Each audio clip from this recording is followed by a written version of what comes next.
আৰু খাচী ছাত্ৰ সন্থাৰ আক্ৰমণক লৈ যোৰাবাটত উত্তপ্ত পৰিস্থিতি অসমত প্ৰৱেশত বাধা মেঘালয়ৰ সকলো বাহন অসমৰ কেব চালকে অৱৰোধ কৰিছে পথ মীমাংসা নোহোৱা পৰ্যন্ত অসমত মেঘালয়ৰ বাহন প্ৰৱেশত বাধা দিয়া হৈছে পৰিস্থিতিৰ নিয়ন্ত্ৰণৰ বাবে যোৰাবাটত মুতায়ন কৰা হৈছে বিশাল আৰক্ষী বাহিনী আবদ্ধ হৈ আছে অসমৰ বহু পৰ্যটক কঢ়িওৱা বাহনো খাচী ছাত্ৰ সন্থাই শিলঙত ভাঙিছিল অসমৰ কেইবাখনো বাহন অসমৰ পৰা পৰ্যটক কঢ়িয়াই নিয়া বাহনত কৰিছিল আক্ৰমণ অসমৰ পঞ্জীয়নভুক্ত বাহনত বাছি আক্ৰমণ কৰিছিল খাচী ছাত্ৰ সন্থাই প্ৰতিবাদৰ সময়তে পৰিকল্পিতভাৱে অসমৰ বাহনত আক্ৰমণৰ গুৰুতৰ অভিযোগ উত্থাপন হৈছে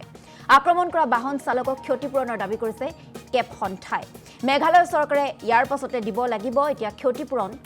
অসমৰ লোকক সুৰক্ষা প্ৰদানৰো দাবী কৰিছে কেব সন্থাই ইফালে মেঘালয়ত আক্ৰমণৰ বলি হৈছে বহিৰাজ্যৰ লোক প্ৰতিবাদৰ সময়ত ব্যৱসায় সূত্ৰে থকা বহিৰাজ্যৰ লোকক আক্ৰমণ কৰিছে খাচী ছাত্ৰ সন্থাই দুটা পৰিস্থিতি এই মুহূৰ্তত আপোনালোকক দেখুৱাইছো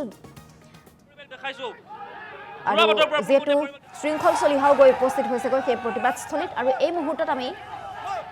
উৎপল শৰ্মাৰ মন্তব্য আগবঢ়াইছো আছুৰ উৎপল শৰ্মাৰ মন্তব্য এই মুহূৰ্তত আগবঢ়াইছো অসমৰ গাড়ীৰ ওপৰত মেঘালয়ত হোৱা আক্ৰমণ আৰু তাৰ পৰিপ্ৰেক্ষিতত সৃষ্টি হোৱা উত্তেজনাময় পৰিৱেশক লৈ সদৌ অসম ছাত্ৰ সন্থা উদ্বিগ্ন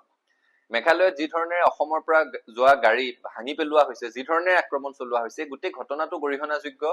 আৰু তাত জড়িত থকা দোষীয়ে কঠোৰ শাস্তি পাব লাগিব এই কথাত কোনো যদি কিন্তু পৰন্তু থাকিব নোৱাৰে মেঘালয় চৰকাৰ অসম চৰকাৰ এই ক্ষেত্ৰত উদ্যোগ ল'ব লাগে সদৌ অসম ছাত্ৰ সন্থা টুৰিষ্ট ট্ৰেন্সপৰ্ট এছ'চিয়েশ্যনৰ সৈতে আমি যোগাযোগত আছো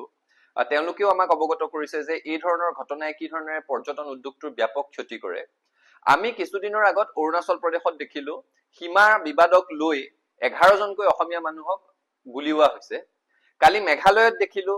তেওঁলোকৰ কিবা নিজৰ আন্দোলন চলি আছে আৰু তাৰ পৰিণতিত অসমৰ পৰা যোৱা গাড়ী ভাঙি চুৰমাৰ কৰা হৈছে সুবুৰীয়া ৰাজ্যসমূহৰ অসমৰ প্ৰতি অসমৰ মানুহৰ প্ৰতি হঠাৎ বৃদ্ধি পোৱা এই আক্ৰোশক লৈ আমি ছাত্ৰ সন্থা উদ্বিগ্ন অসম চৰকাৰে গোটেই বিষয়টো গুৰুত্ব সহকাৰে ল'ব লাগে অসম চৰকাৰ মেঘালয় চৰকাৰ দুয়োখন চৰকাৰৰ মাজত আলোচনা হ'ব লাগে দুয়োখন চৰকাৰে নেতৃত্ব গ্ৰহণ কৰিব লাগে যাতে শংকামুক্ত পৰিৱেশত পৰ্যটন উদ্যোগটো আগবাঢ়ি যায় তাৰ ব্যৱস্থা গ্ৰহণ কৰিব লাগে এনেকুৱা ঘটনা দুবছৰমান আগতেও আমি দেখিছো যেতিয়া অসমৰ পৰা যোৱা গাড়ীসমূহ ভাঙি পেলোৱা হয় অসমৰ মানুহে আমি সংঘাত নিবিচাৰো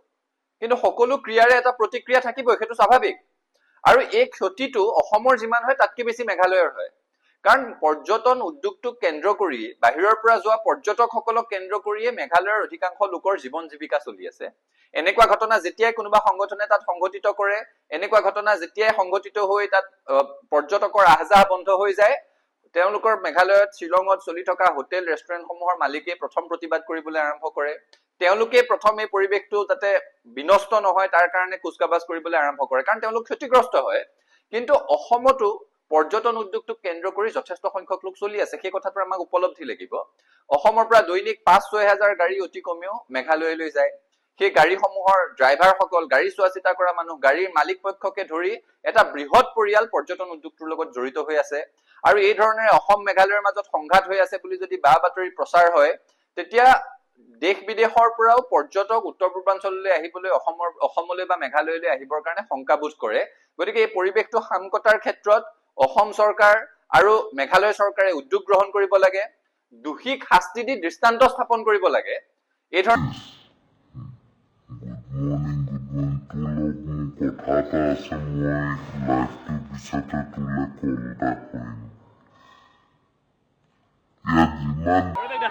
গাড়ীৰ আক্ৰমণ কৰিছে গাড়ীৰ আক্ৰমণ কৰাৰ পৰিৱেশ দেখাইছো পোনে পোনে পৰিৱেশ দেখাইছো গাড়ীৰ আক্ৰমণ কৰিছে প্ৰতিবাদকাৰীয়ে আবদ্ধ কৰি ৰাখিছে